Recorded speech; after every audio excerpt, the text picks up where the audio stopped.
नमस्कार, मैं डॉक्टर मनीषा दुबे आज आपको लोकतंत्र की सफलता हेतु आवश्यक परिस्थितियों के बारे में बताऊंगी।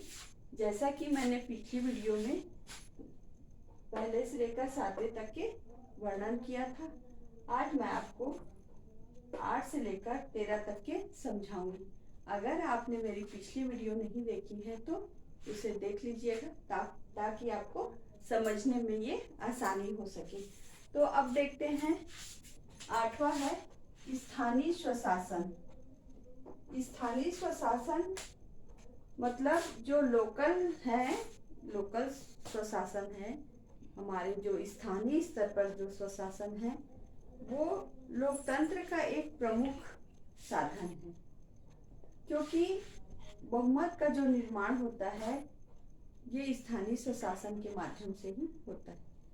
स्थानीय स्वशासन लोकतंत्र के लिए इसलिए भी जरूरी है क्योंकि स्थानीय क्षेत्रों में जनता जो है वो अधिक से अधिक राजनीति में भाग लेती है, जिससे कि क्या होता है, वहाँ के जो जनता है और वहाँ के जो प्रतिनिधि हैं उनको सार्वजनिक क्षेत्र में अपने आप ही सर्वेक्षण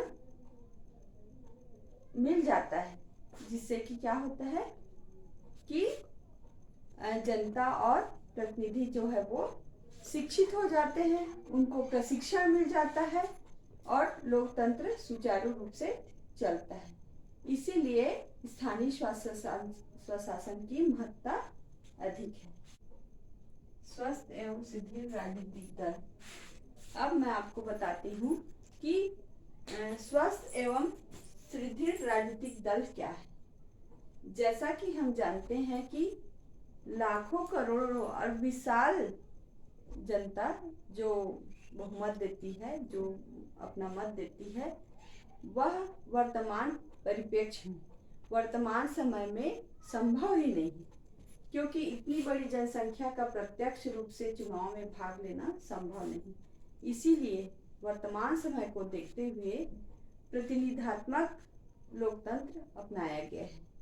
जो प्रतिनिधि हैं उनके माध्यम से राजनीति का कार्य होता है। प्रतिनिधि के माध्यम से जनता की इच्छाओं का कार्य होता है। जनता अपनी इच्छा प्रतिनिधि के माध्यम से करवाते हैं और कार्य होता है। और प्रतिनिधित्मक प्रजातंत्र ऐसा होना चाहिए कि वह उनका संगठन ऐसा हो, उनका दल ऐसा हो कि वह न तो धर्म के आधार पर हो और न जाति के आधार पर हो या स्थानीय प्रांतों के माध्यम से हो और न उसके माध्यम से वो कार्य करे, बल्कि वो आर्थिक विकास और राजनीतिक आधार पर कार्य करे, जिससे क्या है, बहुमत का अत्याचार जो है वो कम हो जाएगा और जनता की इच्छाओं में ध्यान रखकर ही कार्य किया जाएगा।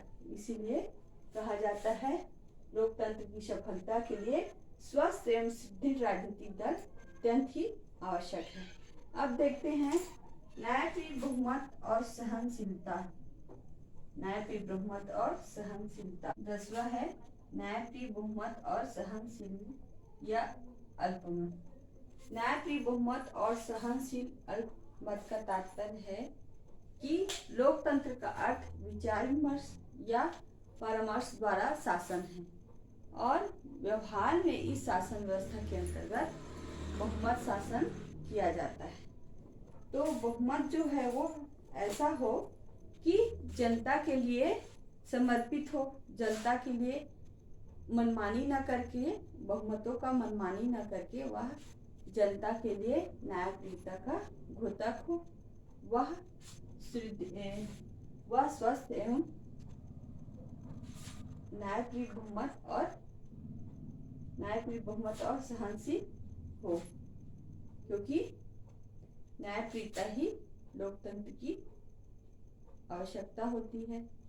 तो इस प्रकार से बहुमतों का दुरुपयोग न हो और विचार विमर्श के माध्यम से ही इस शासन व्यवस्था को बहुमत प्राप्त किया जाए और बहुमतों का जो है वो दुरुपयोग ना हो। अब देखते हैं 11वां है बुद्धिमान और सतत नेतृत्व।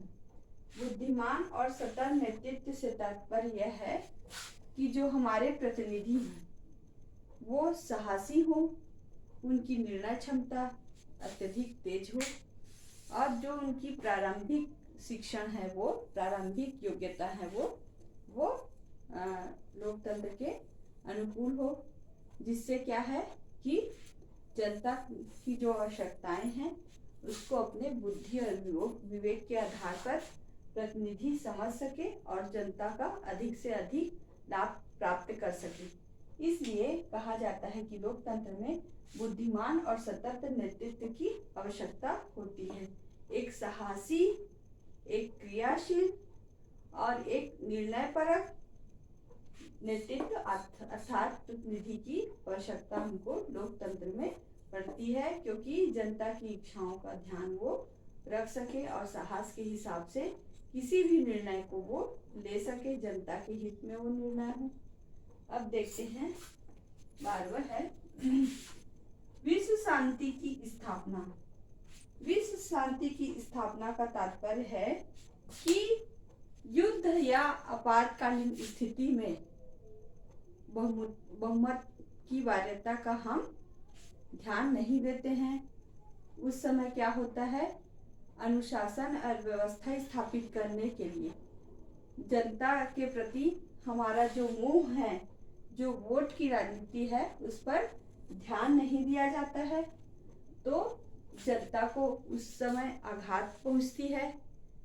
और क्या करते हैं, चूंकि हर प्रतिनिधि को राजनीतिक दृष्टिकोण से वहाँ क्या होता है, अनुशासन और व्यवस्था बनाए रखने के लिए जनता के बहुमतों को नजरअंदाज किया जाता है, जिससे क्या है, जनता जो है वो रुष्ट हो जाती है।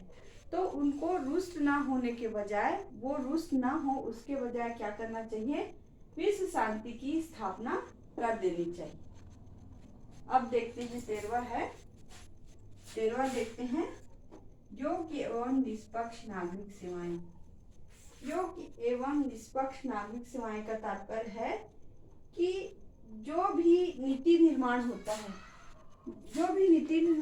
है वो प्रतिनिधि के माध्यम से होता है, किंतु उसका कार्य रूप में परिणित जो है वो नागरिक सेवाओं के द्वारा, प्रशासनिक नागरिक सेवाओं के द्वारा ही वह कार्य जो है वो जनता के तक पहुंचती है। तो यहाँ पे हम कह सकते हैं कि योग्य एवं निष्पक्ष नागरिक सेवाएं हों, जनता के हित में हो, जनता के प्रति उनकी जो समानता की भावनाएं हो, जनता के प्रति आदर है वो प्रत्येक नागरिक के लिए, उस प्रत्येक जनता के लिए हो। और ये नागरिक सेवाओं का लाभ मतलब प्रतिनिधि नीति का निर्माण करते हैं, किंतु वो जो नीति होता है उसको जो नागरिक सेवाओं के माध्यम से ही जनता तक पहुंचती है। तो योग्य एवं निष्पक्ष नागरिक सेवाएं मिले, जिससे क्या है कि लोकतंत्र की सफलता के लिए ये भी एक आवश्यक तत्व है। इस तरह से हमारा आज का ये टॉपिक समाप्त होता है कि लोकतंत्र की सफलता के लिए आवश्यक परिस्थितियां क्या है। तो मुझे विश्वास है कि आप लोगों को ये वीडियो पसंद आया होगा, आप लोगों को समझ में आया होगा, और आगे चलकर मैं अच्छे से अच्छे वीडियो बनाऊं, उसके लिए आप प्लीज़ मेरे वीडियो को लाइक करें, शेयर करें और सब्सक्राइब करें। Thank you.